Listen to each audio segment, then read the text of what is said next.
Para cada uno de nosotros, hoy es un día de una gran celebración. Hoy es un día muy especial. Un día como hoy depende de nuestras vidas, de recordar que la muerte de Jesús nos ha dado vida y nos ha dado vida eterna. Nos ha abierto una promesa y hay un nuevo pacto, y ese pacto es que Jesús es nuestro sumo sacerdote.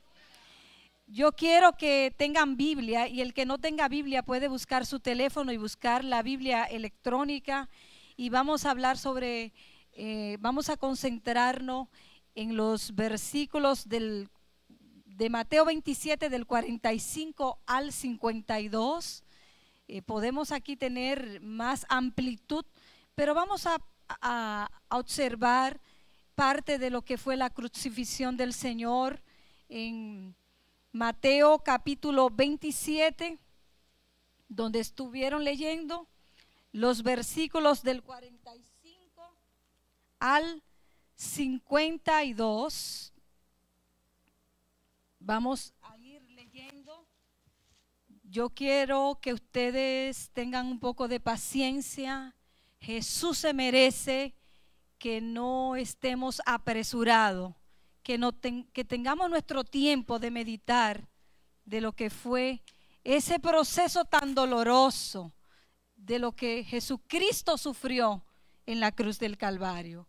Ese proceso que nos enseña a nosotros hoy, que aun cuando estamos en una fase de sufrimiento, hay esperanza en medio del dolor. ¿Por qué? Porque ya Jesús padeció cualquier tipo de sufrimiento que tú y yo podamos estar experimentando. Vamos, dice la Escritura en Mateo 27, dice el versículo 45, y desde la hora sexta hubo tinieblas sobre la tierra hasta la hora novena.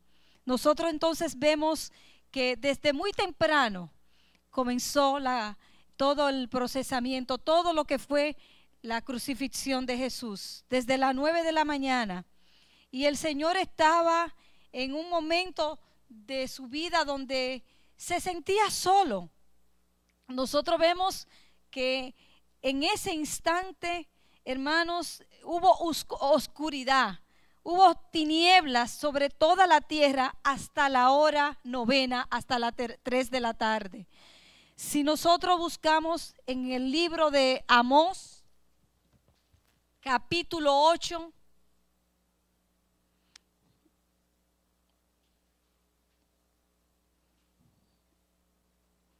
los versículos del 9 en adelante, dice la Escritura: acontecerá que aquel día, dice el Señor, que haré que se ponga el sol a mediodía, cubriré de tinieblas la tierra en el día claro, y cambiaré vuestras fiestas en lloro, y todos vuestros cantares en lamentaciones. Haré poner cilicio sobre todo lomo, y que se rape toda cabeza, y la volveré como en llanto de unigénito, y su postrimería como día amargo. ¿Quién es el unigénito? ¿Quién es el unigénito? Y dice el 11, he aquí, vienen días, dice Jehová el Señor, en los cuales enviaré hambre a la tierra, no hambre de pan ni sed de agua, sino de oír la palabra de Jehová. E irán errantes de mar a mar, desde el norte hasta el oriente. Discurrirán buscando palabra de Jehová y no la hallarán. Ahí vemos en estos momentos que el Señor se presenta un momento de oscuridad. ¿Puede eso haber sido dominado por el hombre? No. El mismo Padre Celestial permitió que la tierra se oscureciera. Se oscureció la tierra en ese momento. Hermanos, y hoy que estamos viviendo en tiempos venideros, en tiempos donde se acerca la venida del Señor, el mundo vive en oscuridad. El mundo vive en tinieblas. El mundo está totalmente con los valores contrarios. Como hoy se celebra un día tan especial de la muerte del Señor. Muchos la celebran en fiesta. Otros la celebran, hermanos, dándole paso al adulterio, a la fornicación. Otros la celebran en glotonería. Otros en el mundo. Quizás aquí en Canadá no hay más de buscar la palabra de Dios, sino que déjame irme al college, déjame ver cuál es el movie que voy a ver en esta semana. Y hacen su lista de cuáles son las películas que van a ver. El mundo está al revés. Tendrán hambre de escuchar la palabra de Dios, pero correrán y no la encontrarán. Ahora está el mundo en oscuridad. Nosotros lo vemos. Ahora, ¿por qué ese momento el Padre decide enviar esa oscuridad? Vamos al versículo 46. Dice que cerca de la hora novena, Jesús clamó a gran voz diciendo: Elí, Elí, lama sabactani. Cuando busque estas palabras en una Biblia en inglés, dice cómo Jesús lloraba, pero era un lloro con clamor. Y él decía, Jesús decía, Elí, Elí, lama sabactani. Y esto es, Dios mío, ¿por qué me has desamparado? Pero ¿cuáles son las palabras que utiliza Jesús? Utiliza las palabras en arameo y en hebreo. ¿Por qué? Porque su dolor fue tan profundo que empleó un lenguaje donde podía, era la lengua materna, era un lenguaje de ellos, hermano, porque el dolor era grande. Ya el Señor estaba preparando para entregar su espíritu al Padre. Pero usted sabe lo que el Dios Hijo decir que Dios lo había desamparado. Usted sabe lo grande que esa palabra, Elí, Elí, lama sabactani. Y esto es, Dios mío, ¿por qué me has desamparado? Vaya conmigo al Salmo 22 y usted va a encontrar a David hablando de esa experiencia que el Señor iba a tener. Una experiencia, hermanos, donde él sabía que estaba en estos momentos sintiendo todas las cargas del pecado nuestro. Él estaba experimentando, él estaba cargando todos nuestros errores, todas nuestras fallas. Y es por eso que en el Salmo 22 dice: Dios mío, ¿por qué me has desamparado? ¿Por qué estás tan lejos de mi salvación y de las palabras de mi clamor? Dios mío, clamo de día y no respondes, y de noche y no hay para mí reposo. Las palabras de Jesús. Pero ¿qué nos enseña este clamor de Elí, Elí, lama sabactani? Señor, ¿por qué me has abandonado? ¿Será que en algún momento de tu vida tú sientes que te sientes abandonado? ¿Será que en algún momento de tu vida vamos a pasar por sufrimiento? ¿Será que no podemos hablar del sufrimiento? ¿El sufrimiento es algo utópico, es algo irreal? ¿O el sufrimiento es algo real? Vemos, amados, que Él está cumpliendo con parte de la misión que le envió el Padre.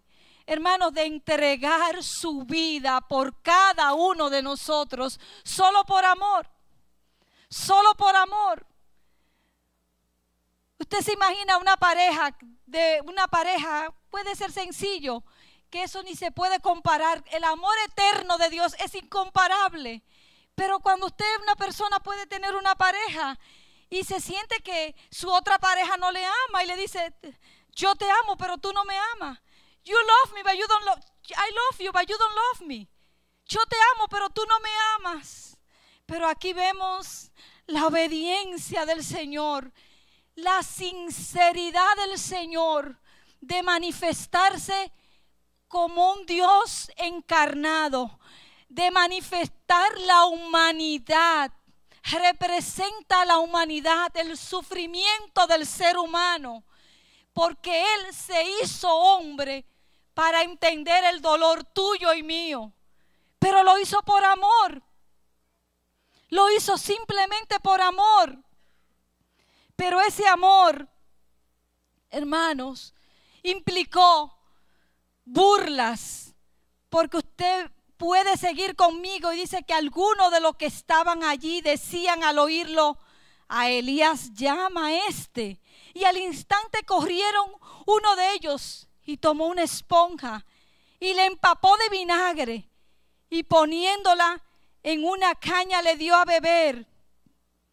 Pero los otros decían: deja, veamos si viene Elías a librarles. Ahora, muchas veces nosotros nos enloquecemos con un bullying que le hacen a nuestros hijos en la escuela, con un bullying que le hacen a un muchacho en el barrio, en la comunidad. Pero aquí estamos hablando la humillación del Dios eterno, hecho hombre, habitado en medio de la humanidad, sintiendo, hermanos, todo tipo de bullying, todo tipo de burla. Lo escupieron, lo maltrataron. Hermanos, le dieron a beber vino, y usted luego lo puede buscar en uno de los salmos, lo dice de cómo el Hijo del Hombre sufrió tal persecución. Hermanos, ¿pero para qué? Te estoy hablando de una historia para dejarlo en lo histórico de un hombre que murió en la cruz. No, la historia de Jesús, de morir en la cruz del Calvario, de eso depende nuestra vida. Nuestra vida depende del Dios Todopoderoso. Cuando usted analiza todo el sufrimiento del Señor, que lo escupieron, que lo maltrataron, que se burlaron de Él, hermanos, entonces tiene que haber una respuesta nuestra como seres humanos. Tiene que haber una respuesta. Cuando Jesús llevaba la cruz, dice el doctor Lucas, narra Lucas que Jesús iba hacia la vía dolorosa, y en medio de esa caminar había mujeres, y las mujeres lloraban y lamentaban lo sucedido, y voltearon su mirada hacia ver a Jesús, y ellas se voltearon mirando los sufrimientos del Señor. Pero usted sabe cuál fue la respuesta de Jesús ante este grupo de mujeres que le seguían. Jesús les dijo: mujeres, no lloren por mí, lloren por ustedes, lloren por sus hijos. Tengo tiempo que estas palabras hacen eco en mi corazón, porque Jesús está retratando lo que sucedería en Israel, y aún está retratando el perfil de las familias presentes. Y hoy el Señor nos está diciendo: no dejemos a Jesús ahí en la cruz. Jesús nos dice: humillémonos, lloremos, clamemos por nuestros hijos, por nuestras hijas, porque el mundo está en tinieblas, y solo mirar a Jesús, como dice la Escritura, mirar a Jesús en la cruz del Calvario puede cambiar nuestras vidas y el destino final de nuestras familias. No miren, no se concentren en mí, lloren por su propia familia, lloren por lo que a ustedes les preocupa, por sus hijos. Alabado sea el nombre del Señor. Pero otro escenario fuerte, amados, es el nacimiento de Jesús. ¿Por qué pensar en el nacimiento de Jesús? Pueden buscar en Lucas capítulo 2, cuando una madre le nace un hijo. Mira, no importa si es el primero o el segundo, pero un hijo es un hijo. Cuando te nace un hijo, uno se llena de alegría, hay esperanza. Comienza uno a calcular, cuando ya tenga 10 años, yo voy a tener tanto. Cuando tenga 20, yo voy a tener tanto. Y va uno haciendo cálculo de ellos, qué va a pasar en el futuro. Pero ¿qué resulta? Que cuando Jesús fue presentado en el templo, dice la Escritura que Simeón, el Señor, les reveló que Jesús era el Salvador. Él no quería morir sin tener la oportunidad literalmente de conocer al Salvador. Pero en esa presentación de José, de María, sus padres biológicos, usted va a encontrar todas las palabras que dice Simeón.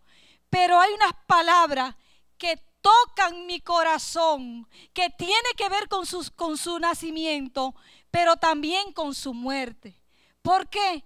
Porque es doloroso que tú traigas un hijo a presentarlo al Dios Todopoderoso y que te digan, oye, lo que le dijo él, y pueden ir conmigo al versículo 35. Y si te lees del 33, te vas a dar cuenta, José y su madre estaban maravillados de todo lo que decían de él.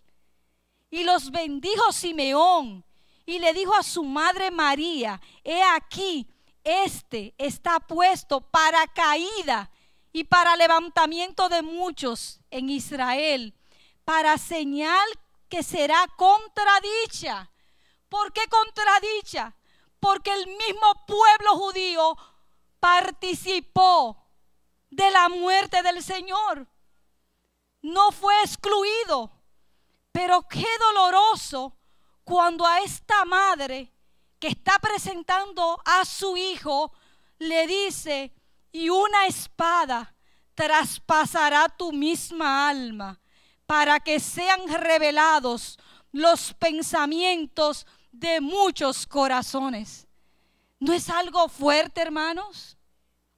Hay sufrimientos, hay situaciones difíciles. Ayer, a veces uno mira situaciones. Me encontré con una situación.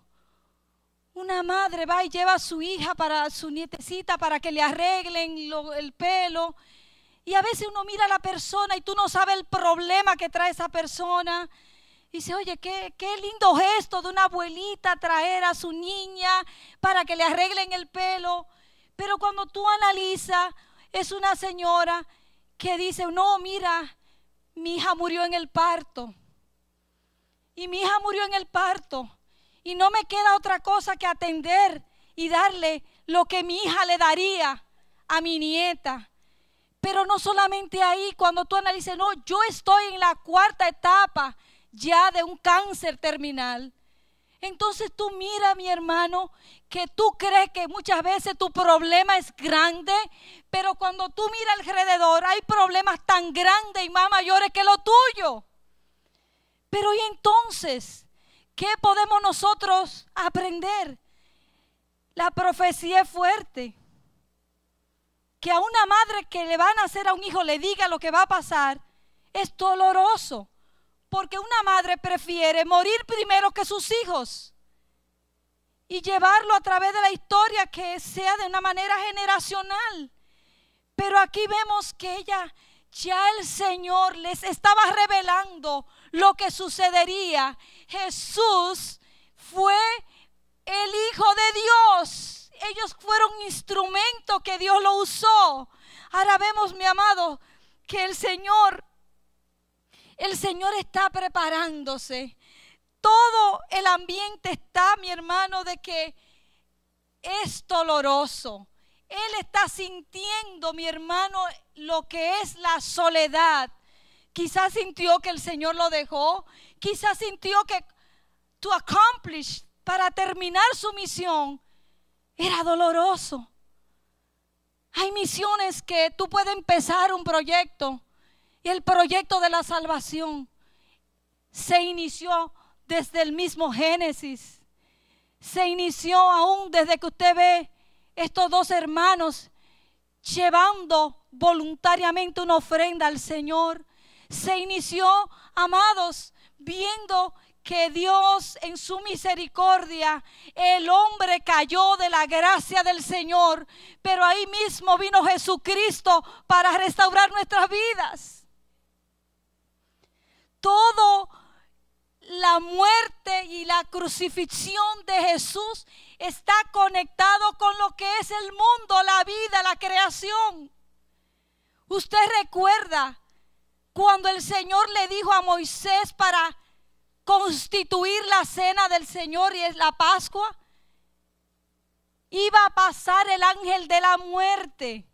¿Y qué era lo que Moisés tenía que decirle al pueblo? Que tenían que comer esa cena. ¿Qué tipo de cordero tenía que matarse para esa cena? ¿Cuál era? Era un cordero perfecto. Era el primogénito. No podía tener ningún tipo de problema. Fue lo seleccionado.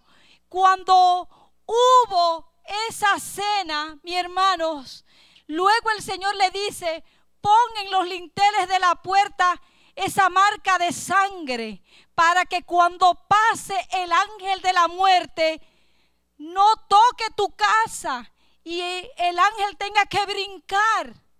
Amados, todo era símbolo del Cordero de Dios que iba a dar su vida por ti y por mí. Ya no un corderito. Era algo, mi hermano, lo religioso era que el sacerdote entraba una vez al año al lugar santísimo. Él iba y hacía ese sacrificio, hermanos. Pero ya hoy, tú y yo no tenemos que traer un animal y que venga alguien a tocarlo y que el pecado tuyo pase al animal, sino que hoy tú y yo, por Jesucristo, tenemos entrada a la misma presencia del Padre.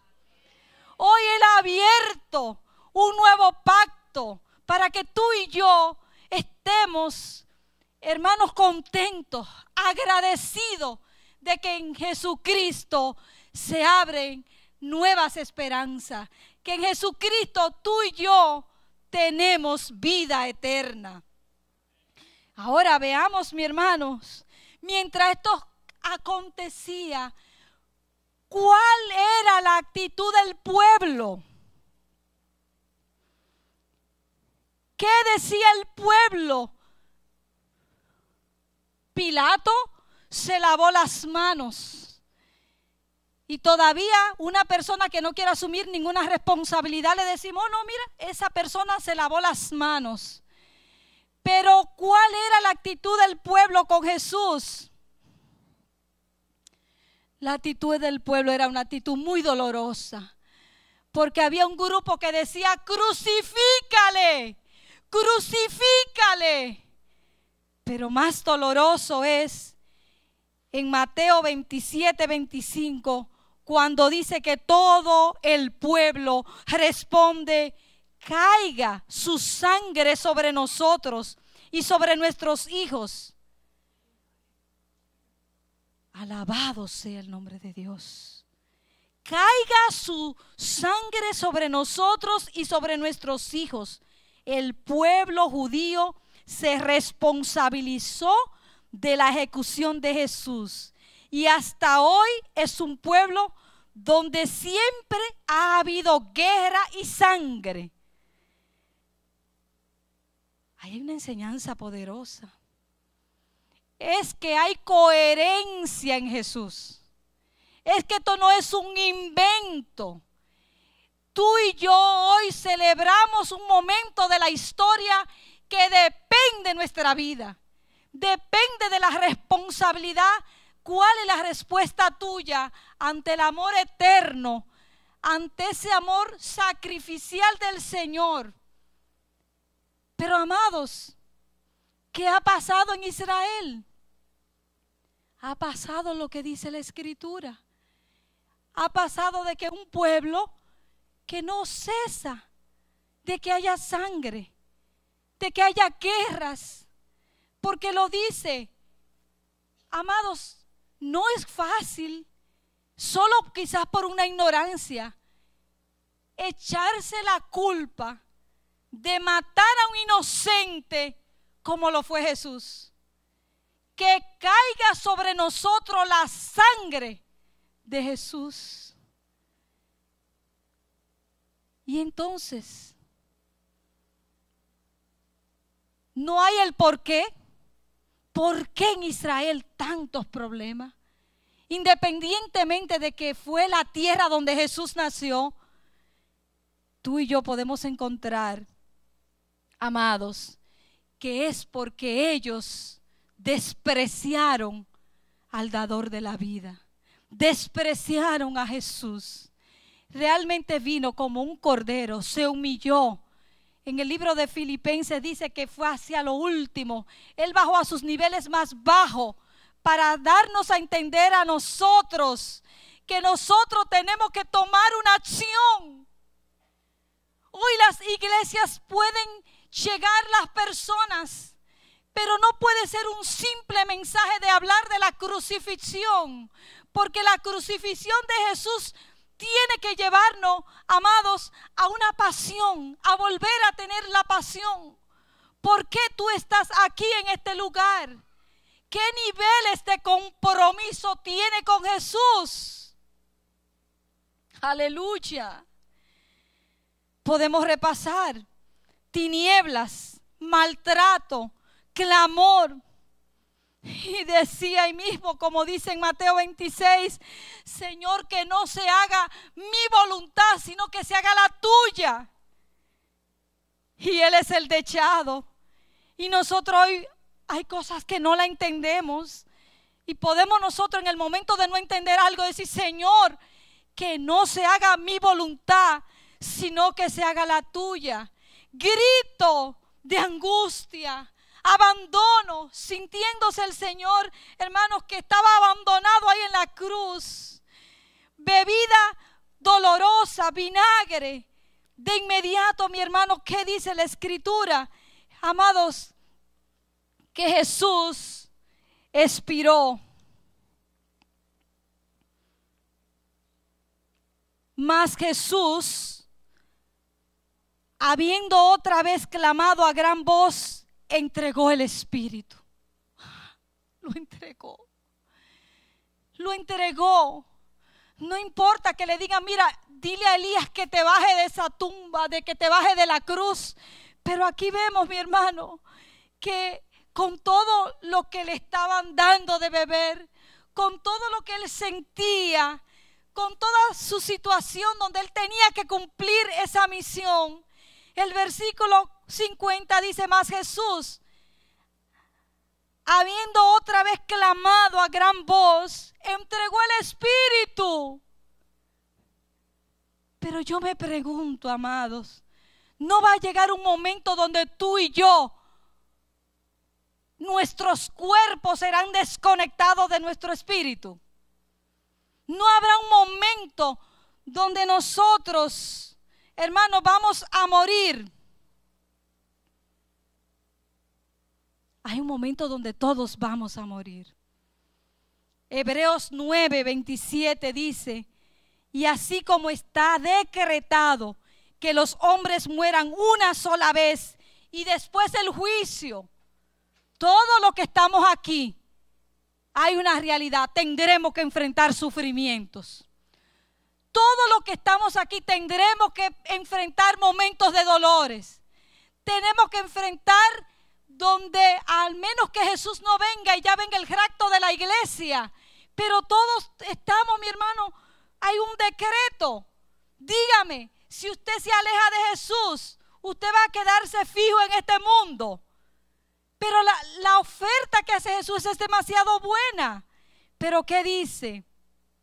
Que cuando Jesús entregó el Espíritu, pasó lo más grande, y es el mensaje que yo quiero que te quedes con él en esta mañana. Y puedes ir al versículo 51, que dice que he aquí el velo del templo se rasgó en dos, de arriba abajo.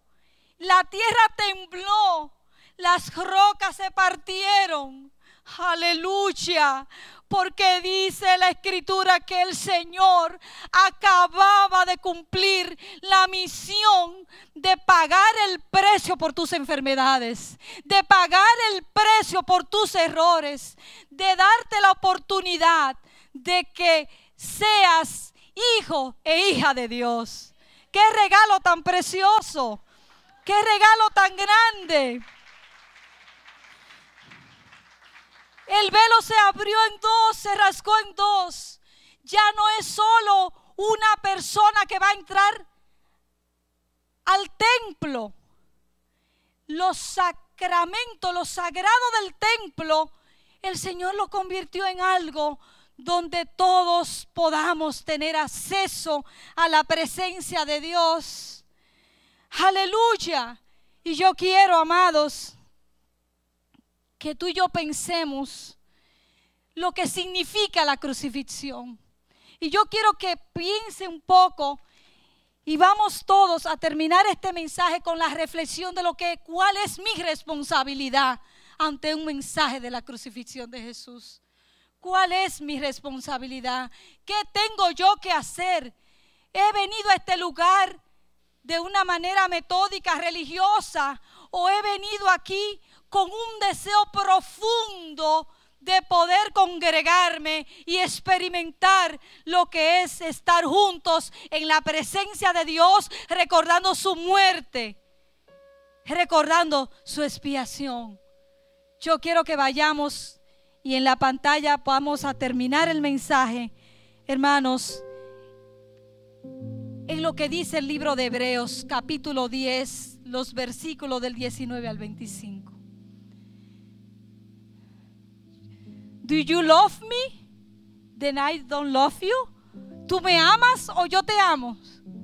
¿Cómo tú te sientes cuando tú amas y no te responden? ¿Amas a Jesús? Porque de tal manera amó Dios al mundo que Él dio a su único Hijo para que tú y yo tengamos oportunidad de restaurar nuestras vidas, de aún en el sufrimiento, aún en los momentos más difíciles que te toque vivir en esta vida, pasarle a Dios las pruebas con un 100, porque tú sabes que hay una respuesta en tu corazón. Hay una respuesta en tu corazón. Pueden ir conmigo a Hebreos capítulo 10.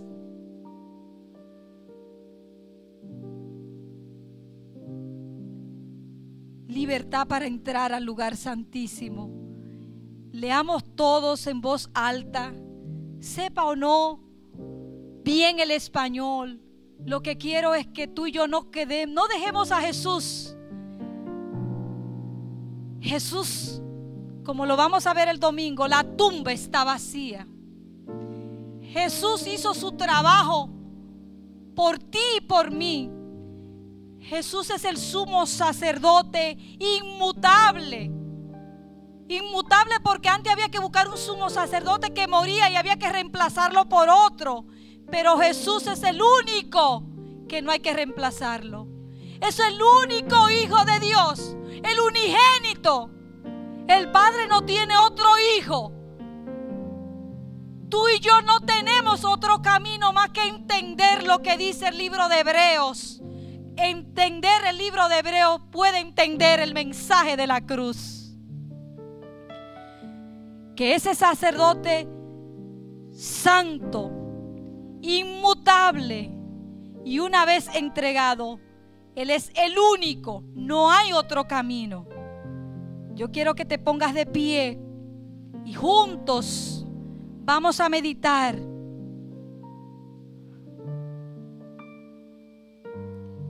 Y juntos vamos a leer.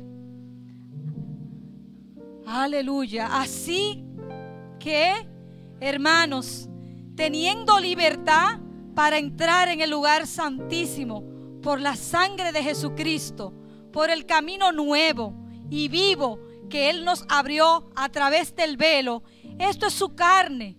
Y teniendo un gran sacerdote sobre la casa de Dios, acerquémonos con corazón sincero, en plena certidumbre de fe, purificados los corazones de mala conciencia y lavados los cuerpos con agua pura. Mantengamos firme, sin fluctuar, la profesión de nuestra esperanza, porque fiel es que prometió. Y considerémonos unos a otros para estimularnos al amor y a las buenas obras, no dejando de congregarnos como algunos tienen por costumbre, sino exhortándonos, y tanto más cuando veis que aquel día se acerca. Ahí está el plan de acción. Te lo voy a recordar.